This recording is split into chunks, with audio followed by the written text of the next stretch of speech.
Students, digital maths आप लोग के लिए लेके आया पीरियोडिक टेबल पार्ट 5। क्लियर? सी, आपने देखा डॉबरेनर स्टार्टेड द पीरियोडिक टेबल की तरफ, अगर मतलब फर्स्ट स्टेप, देन डॉबरेनर के बेस पे न्यूलैंड एंड न्यूलैंड के बेस पे Mendeleev. But because of some limitations, कुछ ना कुछ कमियां थी हर एक पीरियोडिक टेबल में, so because of that that was not accepted. So now the modern periodic table discussion, that is class 10 chapter number 5 NCERT syllabus based periodic table on digital maths. We are here with modern periodic table. See, Henry Moseley was one important person जिन्होंने कुछ fundamental property को ही change कर लिया, सोच ही बदल दी। सी, क्या था क्या नहीं किया वो हम लोग डिस्कस करते हैं। So what else were there in the discussion? So details of Henry Moseley, what lead to modern periodic table, then position of elements in modern periodic table, arrangement of elements in periodic periods, characteristics of modern periodic table. These all things we are going to discuss in this video. So first of all we'll go who Henry Moseley was. Clear? Henry Moseley क्या थे और उन्होंने क्या contribution दिया है। First of all, Henry Moseley was born on 23rd November 1887, England. Died 10th August 1915 at 27 age.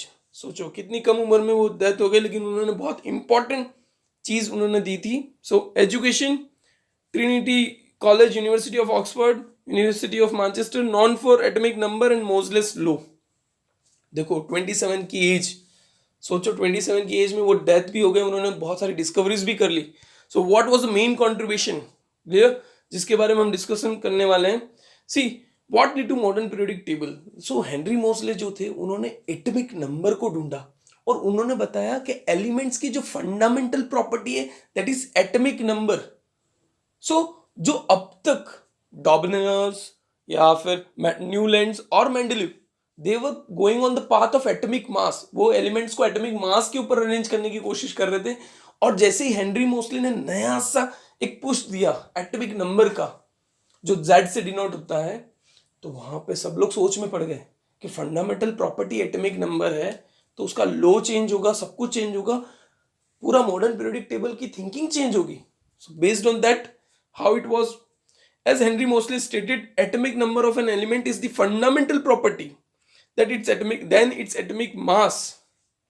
So elements were arranged in order of atomic mass,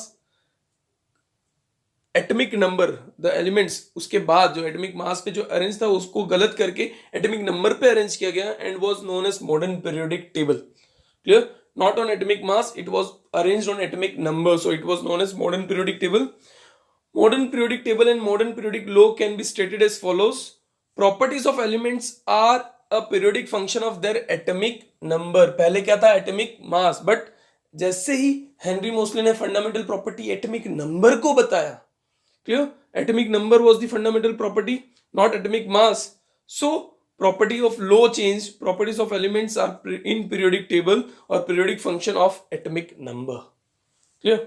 so based on, फिर उसके हिसाब से चेंजेस होने लगे, मॉडर्न पीरियोडिक टेबल को decide करने वाला लगा।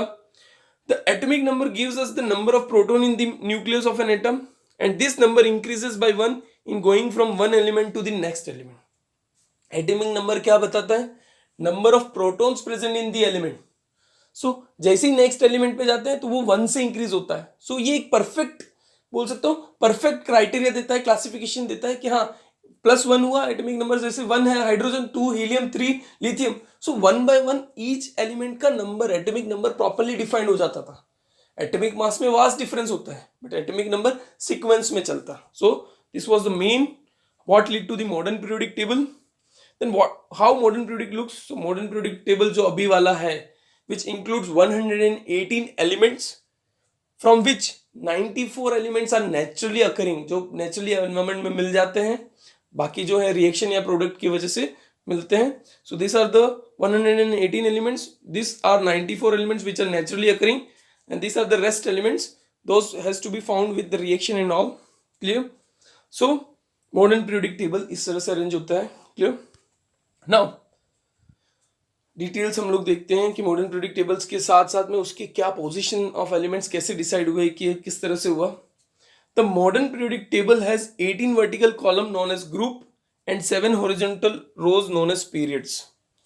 एक चीज बता दूं, मॉडर्न पीरियोडिक टेबल में जो 3 लिमिटेशंस थे मेंडेलीव के, hydrogen place it was decided क्योंकि फर्स्ट एलिमेंट था तो फर्स्ट पोजीशन दे दी गई, क्लियर.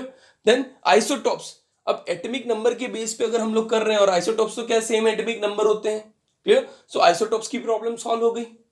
देन सेकेंड प्रॉब्लम थी कि 2 मास डिफरेंस होता था एटॉमिक मास के बेस पे अगर अरेंज करते हैं, सो 2 एलिमेंट्स के बीच में बहुत ज्यादा डिफरेंस होता था, बट एटॉमिक नंबर के बेस पे कोई चेंजेस की कुछ डिफरेंस आने की जरूरत नहीं है क्योंकि हर एलिमेंट एक एटॉमिक नंबर से आगे होता है. सो सारी प्रॉब्लम का सॉल्यूशन हो गया था, क्लियर. एंड ये तो हमने बताया वर्टिकल कॉलम्स ग्रुप 18 थे और पीरियड्स कितने 7. Elements present in any group have the same number of valence electrons. Group wise अगर हम लोग देखें एटॉमिक मीन्स हम लोग पीरियोडिक टेबल के अंदर अगर हम लोग देखें ग्रुप वाइज तो उनके अंदर वैलेंस इलेक्ट्रॉन सेम रहते थे. जैसे कि फ्लोरीन का एटॉमिक नंबर क्या होता है 9. सो 9 तो उसको हम लोग इलेक्ट्रॉन कॉन्फिगरेशन के हिसाब से 2 7 तो इसका आउटर मोस्ट 7 में इलेक्ट्रॉन्स कितने हो गए 7. उसी तरीके से क्लोरीन, सो 2 8 और 7 आउटर मोस्ट कितने हुए 7. तो वैलेंस इलेक्ट्रॉन एक ग्रुप के अंदर सेम होते थे, clear. How many electrons do fluorine and chlorine have, तो they have 7 electrons in the outermost cell. Different elements with the same number of occupied cells are placed in the same period. Clear? Number of cells के base पे जैसे sodium, magnesium, aluminium, silicon, phosphorus, sulphur, chlorine, argon belongs to the third period of the modern periodic table since the electrons in the atoms of these elements are filled in K, L and M. यानी 3 cells fill होते थे. Sodium, magnesium, aluminium उनके अंदर number of sales ये सारे के सारे elements के जो 8 के 8 एलिमेंट्स है उनके अंदर 3 सेल्स थे. सो पीरियड्स के अंदर सेल्स सेम रहते हैं और ग्रुप के अंदर सेल्स 1 इंक्रीज होते रहता है, क्लियर. वैलेंसी सेम है but valence electron increase, valency same है बट वैलेंस सेल जो एक सेल होता है वो एक्स्ट्रा होता है, क्लियर. नंबर ऑफ सेल्स बढ़ते रहते हैं. सो इस तरह से अरेंज थे. How elements were arrange in periods, periods के अंदर किस तरह से अरेंज होते थे जो 7 पीरियड्स हैं. तो देखो आप लोग को पहले बताया गया था, आपको पता होगा जो 9th स्टैंडर्ड में आपने देखा होगा 4th चैप्टर एटॉमिक नंबर, तो KLMN इसके बेस पे 2n² यानी अगर 1 है तो 2 into 1 दैट इज 2, फिर 2 है तो 2 2 is 4 दैट इज 8, 3 है तो 18, क्लियर. इस तरह से आगे बढ़ते जाते थे. 4 है तो 4 4 16, 16 2 32 and so on. So same process पे यहाँ पे अरेंजमेंट है लेकिन कुछ चेंजेस, क्लियर. देखो पीरियड्स के अंदर फर्स्ट पीरियड के अंदर 2, सेकंड के अंदर 8, थर्ड के अंदर भी 8, फोर्थ के अंदर 18, फिफ्थ के अंदर 18, ऐसे करते same numbers of atomic number same number of रहते हैं, clear. So recall the maximum number of electrons that can be accommodated in cell depends on the formula 2n², where n is the number of given shell from the nucleus. For example, K shell in the first cell, so 2 into 2 that is 2, hence first period has 2 elements. L cell that is 2 into 2 raised to square is square, clear, that is 8, hence the second period has 8 elements. Third, fourth, sixth and seventh periods have 8, 18, 18, 32 and 32 respectively. ये इसी के base पे चलता है. और क्यों ऐसा है तो वो आप हायर क्लासेस में समझ में आएगा आप लोगों को, बट ये चीज आपको मान के चलना है. देखो फर्स्ट पीरियड के अंदर फर्स्ट पीरियड दिख रहा है आपको 1 हाइड्रोजन 2 लिथियम, सेकंड के अंदर 8 1 2 3 4 5 6 7 8, फिर बाद में वापस 8 एंड देन 18 18 और उसके बाद आता है 32 32, क्लियर. सो ये चीज आपको ध्यान रखना है और उसी के बेस पे आप एटॉमिक इलेक्ट्रॉनिक कॉन्फ़िगरेशन भी लिखते हो, क्लियर.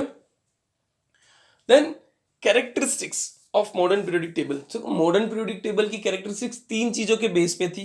एक था वैलेंसी, भाई नंबर ऑफ इलेक्ट्रॉन्स कैसे होते हैं. सो डिपेंडिंग ग्रुप में इंक्रीज हो रहा है डिक्रीज हो रहा है, पीरियड्स में इंक्रीज डिक्रीज हो रहा है उसके बेस पे. देन एटॉमिक साइज वो भी सेम. और फिर आता है metallic and non metallic property कि भाई ग्रुप में किस तरह से इंक्रीज हो रहा है डिक्रीज हो रहा है, पीरियड्स में किस तरह से डिफरेंस आ रहा है, वो है एक चीज के बारे में डिस्कशन. तो हम लोग सबसे पहले डिस्कस करेंगे वैलेंसी. सो वैलेंसी क्या होता है. Valency is outer most electron in the outer most cell.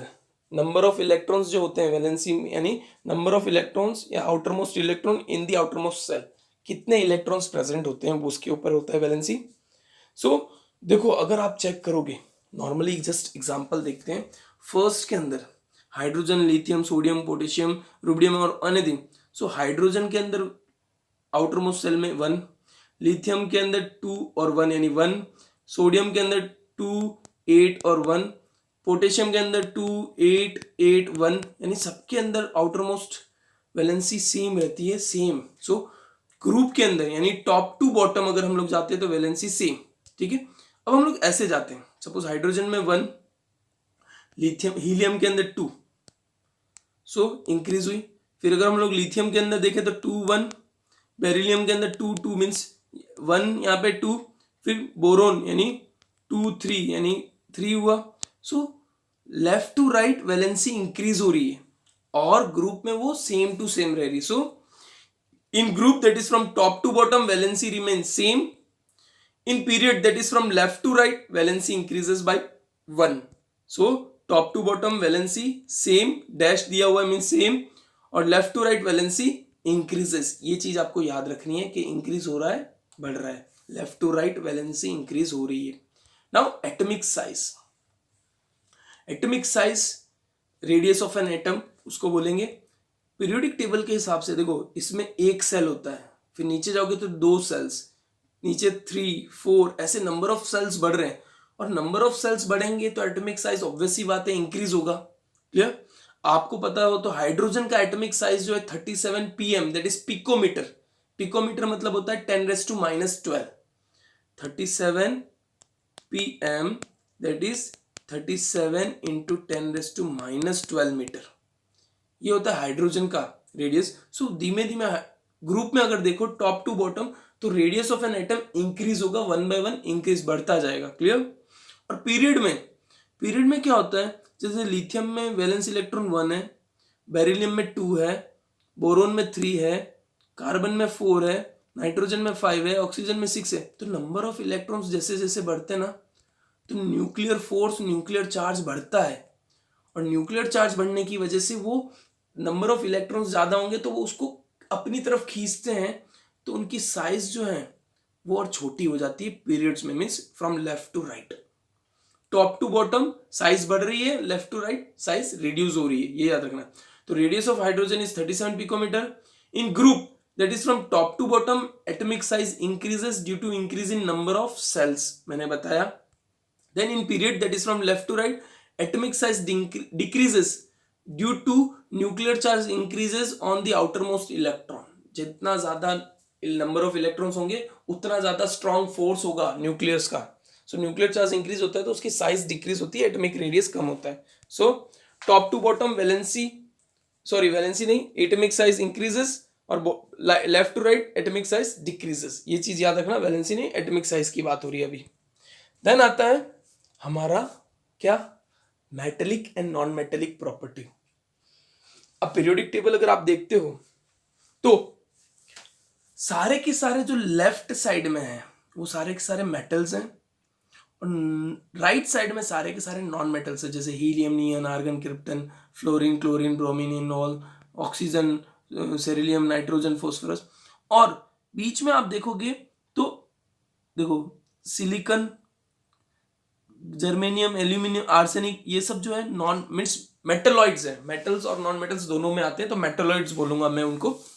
सो अगर लेफ्ट टू राइट जाएंगे तो मेटेलिक प्रॉपर्टी कम हो रही है, यहां से मेटल है और आगे जाते सारे के सारे नॉन मेटल है।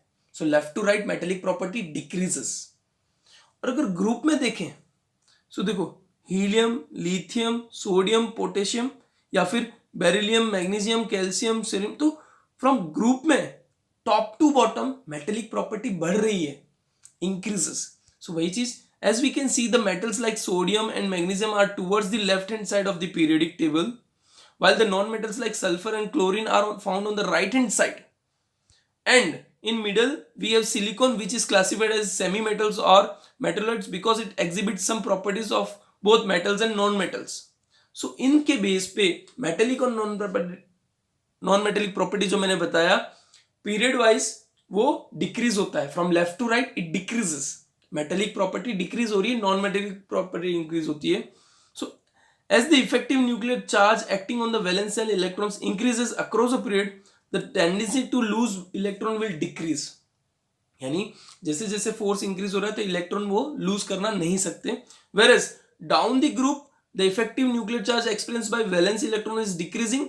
because of that the outermost are farther away of the nucleus, therefore they can be lost. यानी पीरियड्स में इलेक्ट्रॉन्स छोड़ना बहुत मुश्किल हो जाता है, लेकिन ग्रुप में टॉप टू बॉटम रेडियस बढ़ रही है तो न्यूक्लियर फोर्स कम हो जाएगा, न्यूक्लियर चार्ज कम हो जाएगा.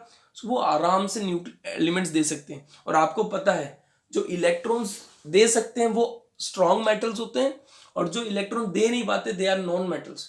सो from this in group that is from top to bottom metallic property increases, and in period that is from left to right metallic property decreases.